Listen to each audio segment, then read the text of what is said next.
Ajay देवगणचा son of सरदार 2 हा 1 August रोजी थिएटरमध्ये प्रदर्शित झाला। या चित्रपटाला धडक 2 आणि सय्याराकडून स्पर्धेचा सामना करावा लागला। सन ऑफ सरदार 2 ला प्रेक्षकांकडून सुद्धा संमिश्र प्रतिसाद मिळतोय।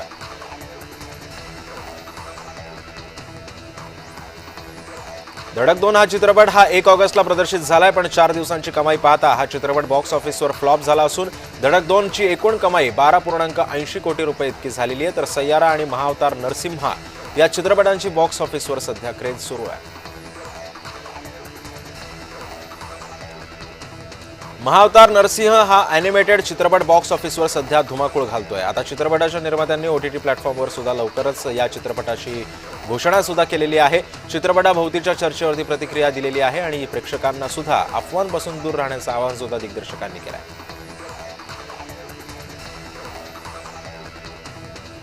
निर्मात्यांनी मला कधी माचो मॅन म्हणून ओळखलंच नाही अशी खंत अभिनेता R माधवन यांनी व्यक्त केली आहे।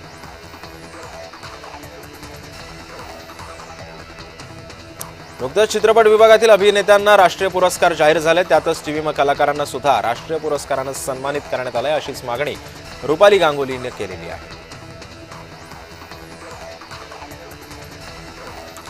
अभिनेत्री अमृता खानविलकरला चंद्रमुखी चित्रपटासाठी महाराष्ट्र राज्य चित्रपट पुरस्काराने गौरवण्यात आलंय। आता थांबण्याची वेळ नाही, पहिला राज्य पुरस्कार जिंकल्यानंतर अभिनेत्री अमृता खानविलकरने प्रतिक्रिया दिली आहे।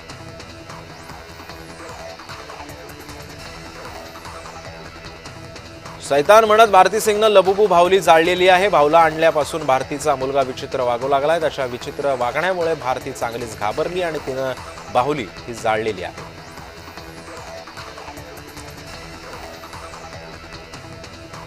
उत्कृष्ट अभिनेत्री म्हणून गौरवण्यात आल्यानंतर सई ताम्हणकर चांगलेच भारावून गेली आहे। ही महाराष्ट्राकडून मिळालेली शाबासकी असल्याची प्रतिक्रिया सईने दिली आहे।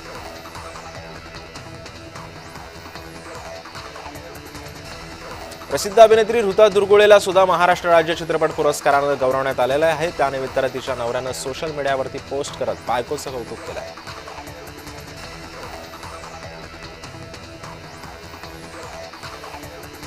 खालिद का शिवाजी चित्रपटातून वादग्रस्त संवाद वगळणार असल्याचं आता बोललं जातं। चित्रपटाच्या निर्मात्यांनी स्पष्ट भूमिका दिलेली आहे। मोठ्या विरोधानंतर चित्रपट निर्मात्यांना हा निर्णय घेतलेला आहे।